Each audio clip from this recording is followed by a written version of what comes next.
Bonjour et bienvenue dans ce tout premier épisode de l'astrologie du cœur. Je suis Mélodie et je suis ravie de vous accueillir pour commencer ensemble ce voyage, un voyage au croisement des étoiles et du cœur humain. Si vous écoutez ce podcast, c'est peut-être que, comme moi, vous sentez que l'amour est une aventure profonde, parfois douce et parfois exigeante, et que l'astrologie peut être une clé précieuse pour mieux se comprendre et mieux aimer. Alors pourquoi l'astrologie du cœur ?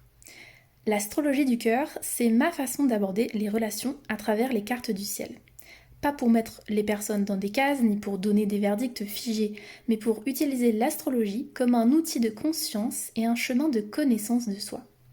Dans chaque relation, il y a deux histoires qui se rencontrent, deux bagages émotionnels, deux manières d'aimer, de communiquer, de réagir. Et souvent, on se heurte à des incompréhensions ou à des tensions qui semblent revenir encore et encore. Ce que je fais avec l'astrologie du cœur, c'est éclairer ces dynamiques, comprendre pourquoi certaines réactions se déclenchent, quels sont les points d'harmonie et où se trouvent les zones qui demandent de la compréhension, de la patience et parfois une transformation profonde. L'un des fondements de mon approche, c'est que les relations sont des miroirs.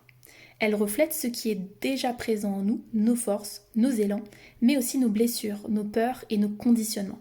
Ce miroir est parfois doux, il nous montre des parts de nous-mêmes que nous aimons, que nous sommes heureux de partager, et parfois il est intense, presque inconfortable. Il nous renvoie des aspects que nous préférerions éviter, mais qui demandent à être vus pour être guéris. Certaines relations n'arrivent pas à tenir sous le poids de ce miroir, parce que nous ne comprenons pas ce qu'il nous montre. Mais lorsque nous identifions la source d'un blocage, pourquoi nous réagissons de telle manière, ce qui se rejoue pour nous, alors nous avons une chance incroyable. Non seulement nous pouvons dépasser la difficulté dans notre couple, mais nous pouvons aussi guérir une part de nous-mêmes. C'est là que la relation devient un véritable chemin de développement personnel, où l'évolution individuelle nourrit l'amour partagé et où l'amour nourrit notre évolution. Alors, comment l'astrologie peut aider ? L'astrologie part d'un principe simple. À l'instant précis de notre naissance, depuis un lieu précis sur Terre, les astres occupaient des positions bien définies dans le ciel. Ces placements ont une signification symbolique et énergétique. Chaque planète, chaque point astrologique représente un archétype, une énergie, un langage, un potentiel. On connaît souvent notre signe solaire, celui qui correspond à la position du soleil à notre naissance. Mais il n'est qu'une pièce du puzzle. La Lune, Mercure, Vénus, Mars et toutes les autres planètes jouent également un rôle fondamental. En réalité, nous sommes porteurs d'une carte unique que l'on appelle le thème astral ou thème natal, qui révèle notre force, nos défis, nos élans, nos besoins et certaines de nos blessures. Et dans une relation, il ne s'agit pas seulement de compatibilité entre deux signes solaires, il s'agit de rencontre d'énergie. Quand deux personnes se rencontrent, leurs cartes interagissent. Certaines énergies s'attirent, d'autres peuvent se heurter. C'est ce que l'on étudie en synastrie, la mise en relation de deux thèmes pour voir comment les énergies dialoguent, se complètent ou s'opposent. À cela s'ajoute ce qu'on appelle les transits, c'est-à-dire la position actuelle des planètes dans le ciel, qui influencent chacun de nous, ainsi que nos relations. Ces transits peuvent soutenir, challenger ou transformer une dynamique de couple. Il est important pour moi de préciser que je ne pratique pas l'astrologie prédictive.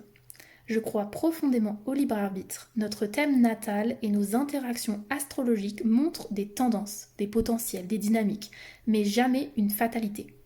L'astrologie nous donne une sorte de carte, un paramétrage de départ.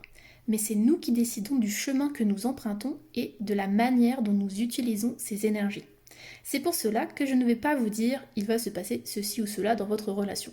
Car selon les choix que vous ferez, les dialogues que vous aurez et la conscience que vous mettrez sur les situations, l'issue peut être totalement différente. Ce que je privilégie, c'est plutôt de regarder en arrière pour comprendre et intégrer. Parce que quand nous sommes en plein dans une expérience, surtout si elle est émotionnellement intense, il est parfois difficile de saisir pleinement ce qui se joue. En revisitant un moment passé avec la grille de lecture astrologique, nous pouvons comprendre pourquoi certaines choses ne se sont produites et en tirer un apprentissage précieux pour l'avenir. Mon approche repose sur 3 piliers. Comprendre, guérir et faire grandir l'amour. Comprendre, c'est explorer les cartes du ciel, la vôtre et celle de votre partenaire, pour repérer les forces, les besoins, mais aussi les zones de friction. Guérir, c'est amener de la conscience et de la douceur là où il y a des blessures. L'astrologie permet de mettre des mots sur ce qui se vit et parfois ce simple éclairage peut transformer la relation. Et enfin, faire grandir l'amour, c'est dépasser la résolution d'un problème pour construire un lien plus profond, plus solide et plus conscient. Ce que vous trouverez dans ce podcast. Donc ici, vous entendrez des réflexions sur les énergies du moment et leurs impacts sur nos relations, des partages d'expériences personnelles pour que vous puissiez vous y reconnaître, des explications simples sur des notions astrologiques, même si vous débutez, et des pistes concrètes pour dépasser les tensions, nourrir la connexion émotionnelle et intime et faire de votre relation un espace de croissance mutuelle. Donc si vous traversez actuellement une période compliquée dans votre relation, ou si vous souhaitez simplement mieux comprendre votre partenaire et vous-même, je vous invite à aller plus loin. Je propose des consultations personnalisées de synastrie, c'est-à-dire l'étude approfondie de l'interaction entre deux thèmes astrologiques.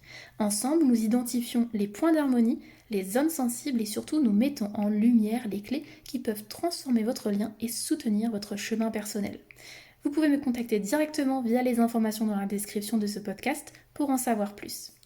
Merci beaucoup d'avoir écouté ce premier épisode de l'astrologie du cœur. Si ce contenu vous parle, je vous invite à vous abonner pour ne pas manquer les prochains épisodes et à le partager avec une personne à qui cela pourrait apporter un éclairage. À très bientôt et d'ici là, prenez soin de votre cœur et laissez les étoiles vous guider.